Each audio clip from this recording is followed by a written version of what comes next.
What's going on, everybody? Welcome back to the channel. Hope all is good wherever you are. In this video, I'm going to take a look at a clip from Douglas Murray on the Piers Morgan Show when he talks about race hustling and should we keep apologizing for our past. It's an excellent clip. Let's take a look at it. Well, today is, of course, the 4th of July. It's a day that America celebrates because they booted we British out, our monarchy out, our mad King George dropped the ball. Otherwise, I would possibly be King Piers right now of the United States of America. So we don't obviously celebrate it with quite such enthusiasm over this side of the pond. But amid the hot dogs and fireworks, even this day of patriotic celebration in the States has become divisive. There's a growing trend for black Americans to celebrate Juneteenth as an alternative to July 4th. Veteran Congresswoman Maxine Waters in 2021 claimed the Declaration of Independence wasn't for equality and it was only for white men. Her comments were echoed by a fellow Democrat, Cori Bush, who said black people still aren't free. So is there something in all this? Should these national institutions and occasions be opportunities for reflection and apology rather than celebration? Well, joining me now is best-selling author of The War on the West and conservative commentator Douglas Murray, country music legend Lee Greenwood, and my Talk TV contributor Paula Rowan-Adrian, and Talk TV presenter Richard Tice. All right, well, a stellar panel. Douglas, let me start with you. You wrote a great piece this week for The Telegraph about this weird trend. I agree with you, I think it's weird, where we're being compelled to just apologise constantly for everything that happened in the past. Why are we doing this? True. That's right. It's a very strange act of masochism, really, and an act of masochism carried out by people who don't seem to know anything. I mean, people talk about the British monarchy having to apologise for slavery. It was King George III who signed the Anti-Slavery Act into law in 1807. Prince Albert gave one of the most extraordinary anti-slavery addresses when the British were still policing the anti-slave trade on the high seas in 1840 to the Anti-Slavery League in London. All of this was addressed 200 years ago. And today, unfortunately, there's a kind of new type of malcontent, and usually also a huckster to boot, who just decides that none of this happened. Usually it's because they don't know it happened. And as a result, they look at our history and everything in our country, right up to just, innocent pastimes like cricket, and they decide to name everything as guilty. And, you could do this to everyone and to everything, but most civilizations and cultures don't behave like this because most of them aren't just masochistic and so self-hating. All right, Paula, your response to that? I actually agree with Douglas about the fact that we don't know enough. He's absolutely right. We don't know enough, and it's important that we do. But part of the knowledge is also understanding the hurt and pain that were caused, not just about the good things. It's not just about the cherry picking. And wrongs are not about being masochistic. Saying sorry is not a bad thing. Saying sorry is actually a very empowering thing to do. Why does it matter that a bunch of royals now get forced into issuing grovelling apology? Who cares? How does it change anything? It doesn't do anything, in my estimation, to impact on current slavery where it exists around the world. It doesn't really make any difference to institutional racism, as we've seen in certain parts of society. I don't know what difference it makes. It might make people feel a bit better to see a royal grovelling, but so what? See, I don't agree with you, surprise, surprise. I do think it makes a difference. I do think it makes a difference that people in power are heard to acknowledge pain and hurt. I do think it's important that people in power have taken the time. But whose pain and hurt are you talking about? It's not people living today. These are going back hundreds of years in some cases, these crimes of slavery and so on. We all agree it was outrageous. It's been debated, really year after year after year. We all know this. I don't think that people have a lack of knowledge. And I'm not quite sure where the apology tour ends. What's the end game here? So the end game is about the ability to understand the true history, not just the part of history that we have been taught. And that is the difficulty. So you're talking about who's the apology for. Well, the apology is for me. The apology is for those who have suffered. The apology is for those who continue to struggle through colonialism and through slavery. And I do think that it's important that royalty are coming forward and saying, we apologise for the part that we All right, picked so out So is wrong. that it? Is that enough? When is enough enough? If we Well, all I say don't know. sorry today, Ask hang on. the British government, when is enough enough? To repay, to compensate slave owners. So if we all say sorry when is today, enough? well, that's my question to you, and you're not answering it. when my point is, reparations are if made we for all it, say good. if we all say sorry today, it was terrible, which we all know. Yeah. Can we then say, right, that's done. We're going to look forwards. We're going to Yes. be positive. We're going to Yes. celebrate our achievements, learn from our failures, Absolutely. and we're done with apologising. Absolutely. And so how are we going to learn from our failures if we do not understand what we did wrong? You learn from your failures because that's what we're doing at the moment. The sort of report you How had do you from learn from your failures if you the don't know report- what you did wrong? If you refuse to accept that you did because wrong? the cricket board, the ECB, they've just produced a report. They've reported some of it was good, some of it you can criticise or question. The point is, we've learned from that. We're moving on. We're celebrating. We're being positive. Otherwise, How have we learned I tell you from what the it does. report? How have we learned it from it, depresses Richard? everybody. It leads to a Well, actually, perception of decline. I have agree we with learned that. I think what it does, I want to bring in Lee Greenwood here, who's a big country star in America. I agree with that too. Where does it stop? Where does the apologizing stop? I mean, look at what's going on in California, a state that never had slavery, and they're trying to go for reparations from people who never had slaves to give money to people who were never slaves. 2023 is a clown world, and make it make sense. And guys, if you like these videos, please consider subscribing to the channel, help it grow. Back to the video. He wrote God Bless the USA, one of the great anthems celebrating the United States. It's July 4th. Obviously, as I said at the start here, Lee, we don't celebrate it with quite such enthusiasm this side of the pond. We sort of take a view that Mad King George dropped the ball a bit, but I'm happy for my American friends that you have this day to celebrate. You wrote this great anthem, really, for your country. Can we be proud of our country anymore? Or is this kind of this desire to feel this terrible regret about everything and apology for everything? Does that mar the pride? How do you feel? Well, I'm going to go out on a limb here and just say the people that I run with and talk to, and believe me, I tour across America all the time. We do 140, 50 days a year, every doghouse, outhouse, and roundhouse.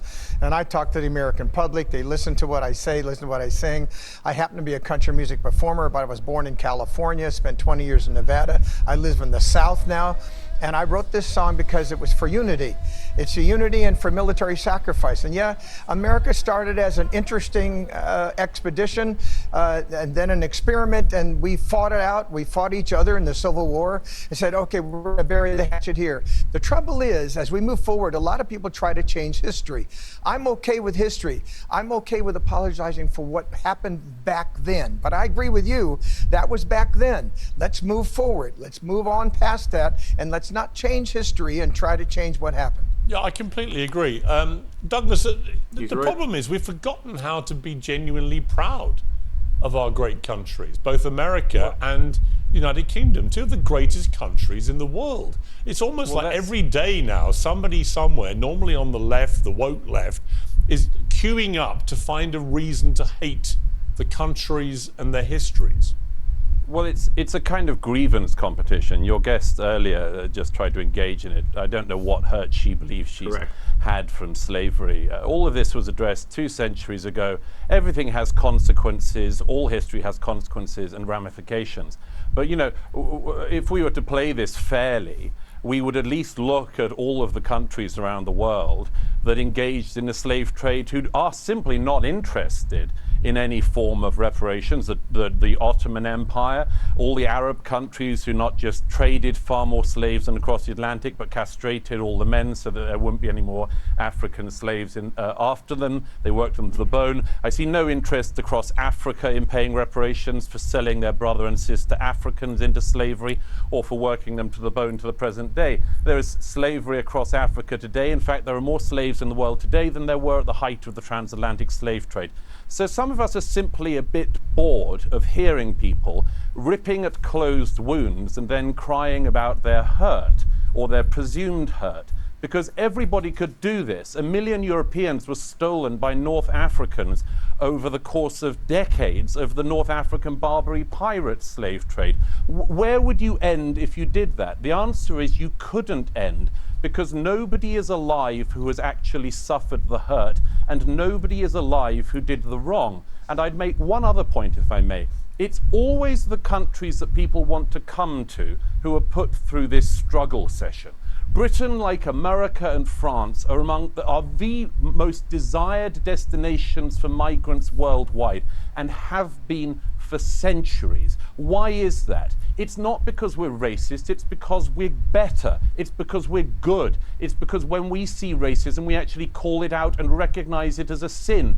Try finding that across Africa. Try finding that across the Middle East or in China. Nobody would hear. So what we have is a situation where the more virtuous countries are presented as the worst countries. It's sick, and most of us are tired of it. Thank you, Douglas. I am so sorry that Douglas is bored by the pain that has come from That's not what he said. through slavery. He didn't say. I'm He so didn't say. tired See, Okay. but what you're that doing he there, what is you're doing, not- yeah. But hang on, that he Paula. is not Paula, you're being very bothered. disingenuous. That's not I what don't he think said. I am, And and I viewers think aren't if you stupid. read They his know. article- They know exactly what he said. You He's are. not saying he's bored by the pain. He's saying, and I think Race it's a perfectly baiters. valid point. The pain that people who are alive today are claiming they're suffering for what happened 200 or 300 years, it's not a real pain. They're not the ones who suffered what was going on 200, 300 years ago. So, in terms of justice for all, I mean, I think we'd all agree that there Well, should I'm be not justice. suffering from when the I think- Normans I think invaded we'd this all country. agree. I'm not suffering from what my ancestors went through. I noticed or that from I'm the- not being allowed to respond. Well, hang I on, or noticed from the if Romans. there's- In other words, where do you take this? I mean, should I now be Well, I can feeling take pain it to from what 2015. the Romans did to this In country? terms of slavery, I can take it to 2015 when the slave owners were compensated by the government. So I can take it to that extent. where does your personal pain And come? I can say to you, that I don't think that apologising is a bad thing. I think that apologising for a wrong is a good thing. I think that the Dutch royal family have done a fantastic thing in acknowledging what has gone Okay, wrong I hear you, but in look, I society. honestly think it'll make no difference at all. I agree with this 100%. We have to stop playing the victim. As Douglas Murray said here, if you look far enough in anybody's past, their ancestors did some horrible shit. There's still slavery going on today. So we have to move forward, and we're stronger together. Like the legacy media, the mainstream media, they like to keep people separated. They like to play the race card. They like to play the gender cards. I mean, look what happened in Australia just recently. There was a public school in Australia that got all the young boys, 6, 7, 8 years old, to go up in front of the school and apologize for the patriarchy and for what had happened to women. I mean, these young boys had nothing to do with that, and they're going to put them in front of the school and make them feel bad about who they are and because they were born male. And what does that do to the girls? They just look at boys now and think, oh, these are just evil, bad boys. We have to stop doing this in every aspect. I'll give you guys a little story. I was visiting my mom in Canada a couple years ago, and I went down to the States. I lived in America for a while. I have a great friend that lives down there, and I try to go see him every time I'm down there. And I boarded his truck, and I went to Walmart. Get some beers. We were going camping, you know, and this lady came up to me, and she said I had a white supremacy flag in the window of my truck. My friend is originally from Rwanda. I mean, he is as black it can be skin-wise. So I was wondering, no, it can't be me. But she was talking about the American flag. A flag, same with the Canadian flag, that symbolizes like a people together. This is insane that the flags of our countries have become synonymous with white supremacy or racism. This has to stop. Like I mentioned earlier, California, a state that never had slavery, going for reparations from people who never had slaves to give it to people who were never slaves. Where does it stop? Because it wasn't the whole country in the U.S. that had slaves. It was only a certain part of the country. And do the black slave owners, because there was some, do they have to pay reparations to the people that have ancestors that did that?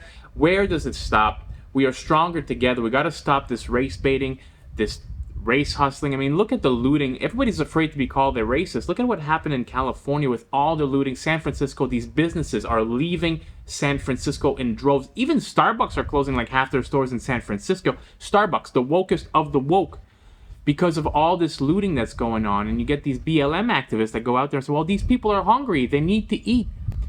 Yeah, bro. They're stealing from Louis Vuitton. Like Louis Vuitton, I don't remember at any point them selling any water or drinks or bread. Like These are crimes, but these companies, they don't want to be seen as racism. They don't want to be put on the news to be racist white companies, that they're just scared. They don't do nothing. They just let people loot and they move their stores out of the city, out of the state. It's gotten to a point that is just insane. Again, we are stronger together. And look, if you're a racist person, you're a piece of trash. And you're probably, to be honest, an idiot. But right now, you can't tell me that racism is worse today in 2023 than it was 100 years ago. We live in the most advanced, best society that we've ever lived in at the moment. There's been no major wars in the US and Canada for a very, very long time. We have to start getting stronger, better, working together. And we have to start, like they said, be proud of where you're from. It's not a bad thing to be proud of your country. Like, if somebody wears an American flag or Canadian flag or a MAGA hat, it doesn't make them a racist because they believe in taking care of their people. Like this war going on in Palestine, in Gaza. I'm against Canada and the US getting involved. I think we have enough problems at home. We have the opioid crisis. We have homelessness, inflation, sky-high taxes. We have issues that we can be taken care of and spending money on at home. I'm proud to be a Canadian. I lived in the US for a long time. I have a lot of friends that are American. I'm proud of them. We work good together. These are two of the best nations in the world. We have the longest, biggest land border in the world that doesn't need protection because these two countries get along. It's just, unfortunately, both countries right now are run by a shitty bunch of liberals. Hope you enjoyed these videos, guys. If you do, please leave a thumbs up on the video. Consider subscribing to the channel. Help it grow. I'll catch you all in the next video. Peace out, everybody.